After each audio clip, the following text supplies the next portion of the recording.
Before we begin the discussion, I just want to say that this piece of art that I used here for the thumbnail was drawn by my good, close, personal, longtime friend, Aashan. And if you want some art done for you, if you like this art style, which really, how can you not?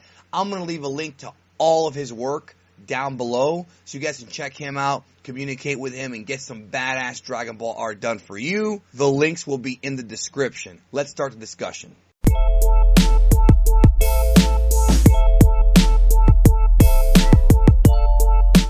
A lot of people think that Tien Han has not been relevant since Dragon Ball, and I'm not sure if that's necessarily true. Even though he was overpowered by a lot of the other characters, Toriyama has always found ways to bring him back.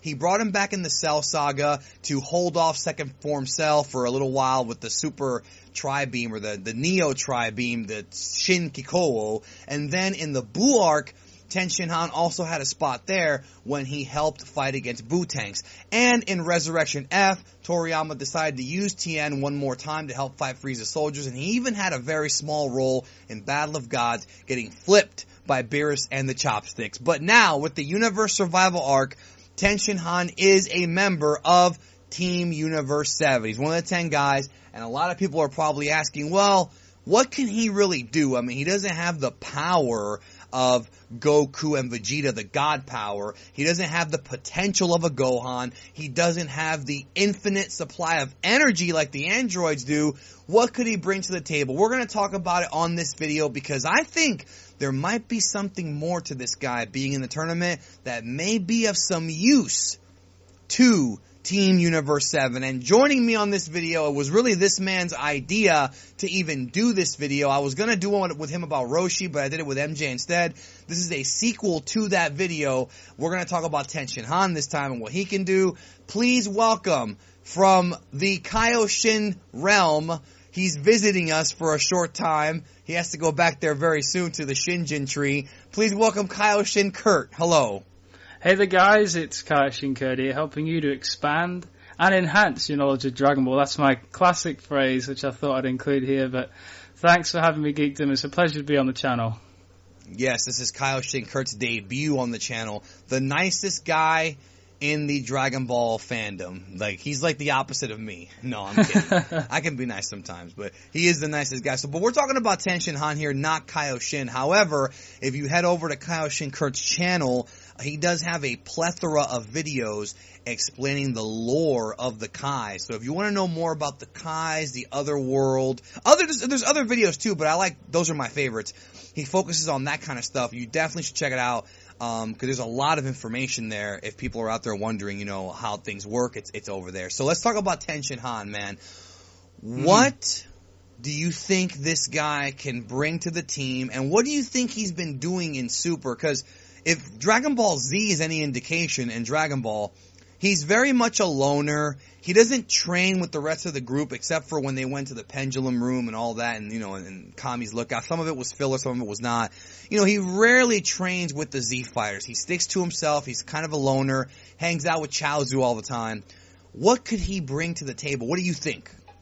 Well, we know he's been the most disciplined in training, I would say, across the whole of Dragon Ball Super, Dragon Ball Z, Dragon Ball. Obviously, you'd think maybe Vegeta is up there with him, but Vegeta's got what he would call distractions in his family and all that. But because Tien Han's been the most disciplined, I think he's probably the one that knows himself the best and what he's able to do. He must have mastered himself in terms of mental abilities, and we know he uses different types of abilities separate from the rest of the Z fighters, Goku and Vegeta. He uses more unique techniques, such as when we go back to the Dragon Ball days, he's a multi-form technique. I think that now, if you could actually picture him scaling some of these abilities up, he might use the same ones, but I think that honestly, Toriyama is going to introduce lots of new abilities and techniques that he has acquired across his time in training. Now, obviously, people would be angry about this, to say, well, where has he got all this stuff from? Nothing's really changed. He's just been training on his own with Chaozu, and Chaozu's not really much of a training partner because he's much weaker than Tien Han. But he could, in my mind, he could introduce new techniques that would really confuse and really scare opponents in this tournament. Now, we know that from the Universe Survival Arc preview that base Goku is like pummeling this wolf-looking fighter. And if this is one of the fighters, yeah, we assume it is. But if base Goku can do that, I know base Goku is a lot stronger than he used to be. I'm thinking that maybe Tenshin Han might have a chance here if he fights at his best.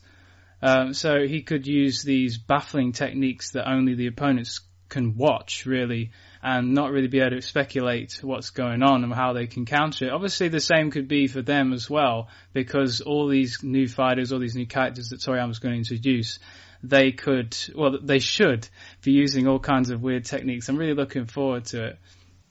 Yeah, and the thing about him is that, you know, in Dragon Ball, he actually grew, like, arms out of his back. And, yeah, he's got all kinds of weird techniques. When I look at Tien, he is kind of like I guess, it's not exactly right, but he's kind of like the Doctor Strange of Dragon Ball.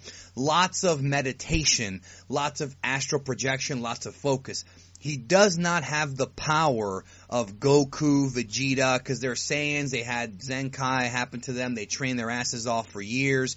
He doesn't have the potential of a Gohan, but like you said, he does have a strange oneness with himself. And I'm wondering if, much like with Master Roshi, if Tien will be there more so as a spirit guide, more so as a mental kind of, I guess you could say, impact, more of a mental impact than a physical one. Because obviously, if they're going to be fighting dudes like Kaba and Hit, I don't think Tien stands an iota of a chance against those guys. You know, and I'm just using examples of characters that we already know, not ones that we don't know yet.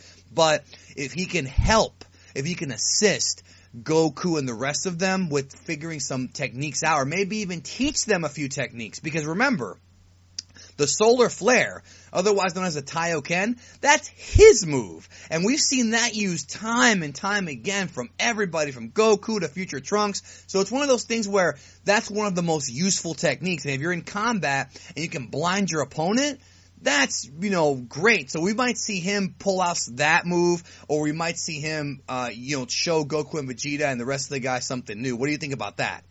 Well, what I'm really hoping for is actually what you're saying, that Toriyama actually really expands upon this mental or this psychic world of techniques and that. I think it's really the right place to kind of boost it, because we see a lot of key techniques, we see a lot of physical techniques. What we really haven't seen for a long time is these mental techniques. And obviously when you look back into Dragon Ball Z, you saw that the Kaishin was able to render, well, obviously Gohan at this stage in the Buu arc in tournament he was kind of off guard, but the Kaishin was able to successfully kind of paralyze him. And also, when we look back at Guldo, he was able to do these kinds of moves that rendered opponents helpless, regardless of if they were stronger than him. Obviously, when fighters come at them with these psychic things, if they're off guard, it will probably work. But if they know it's going to happen, then they can kind of dispel it. But I think at this time, I think it'd be a great time to really boost these kinds of techniques and really push them to the forefront of how you can actually combat someone in the Dragon Ball world, because it seems like it's really lost its way and it's not really featuring as much as it should, because it really is the most thrilling and the most baffling kind of techniques that we ever see in Dragon Ball. Whenever it's introduced into episodes, you're like, oh my gosh, what is going on here? How is he doing this? It's always more fascinating than seeing just the same ki blast and all this stuff coming at someone. So I think it'd be a really great plot point, and it really create a great atmosphere and a great tension from Tenshin Han. So, I see what you did there. I'm really looking forward to if that's what's going to happen, but it's only me speculating. So I want everybody to leave their thoughts too in the comments. There have been some clickbait articles about him achieving a god form. That's a bunch of nonsense. It's BS. If you don't get it from a credible source, folks, it ain't credible. And blasting news is not credible at all. Like, if you think they are, you got to reassess yourself here. But I wanted to, before we close out, like I said, everybody leave their comments. I wanted to ask you, Kurt, how do you think he will? Two questions. Do you think he's going to impact tournament in a positive way, or is he going to be a jabroni? And then the second question is, do you want to address the strongest Earthling situation? Because people have been going nuts over that one. Yeah, I'll answer both. So I think that he could really positively impact this tournament because of what, as I say, these abilities he could bring in. But that's just me thinking that he could obviously turn out to be just someone really disappointing in there just for a quick spectacle and then get knocked out. I hope not, man. Yeah, so do I, but who knows? It's so played out to see those. They already jobbed Tiberius. Like, at least have him take somebody out, man. Seeing him use those Ronda Rousey arm bars in Resurrection F was very refreshing.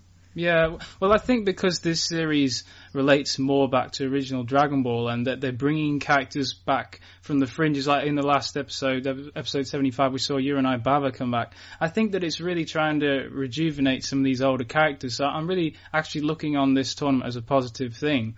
But if we talk about Tenshin Han being the strongest Earthling or debate or whatever, as you reported actually, an immediate article where it said that Krillin was the strongest Earthling. Now, Tenshin Han has always been regarded as an Earthling because, according to Daizenshu 4, which Hermes has actually translated, he's there as an Earthling. Obviously, it says that he is descended from the three-eyed people, which are supposed to be an alien race. Yeah. So it's almost like, I mean, he's a human, but he's got the blood of an alien race from generations ago.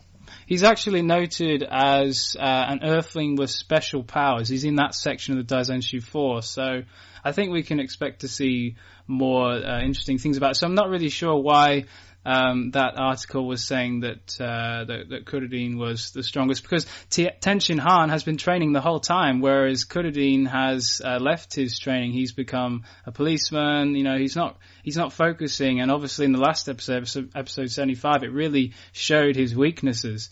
Now, are we going to see him? Well, we're obviously going to see him come back to do probably at least a bit of training, but he must do a lot of training to then justify himself being called the strongest Earthling. But this is all because of me assuming that Tenshin Han has really improved, and that may not be the case because, as I say, Chaozu isn't a very good training partner, and if you're just relying on yourself and you're not looking to big, powerful masters and going to them and trying to get advice on this, you're probably not going to improve very much. So that's really my final thoughts on the matter. All right. Well, everybody check out Kyle Shinkur's channel. Let us know your thoughts in the comments. And if you like this video, I got some more for you. But thank you so much. We'll talk to you guys down the road.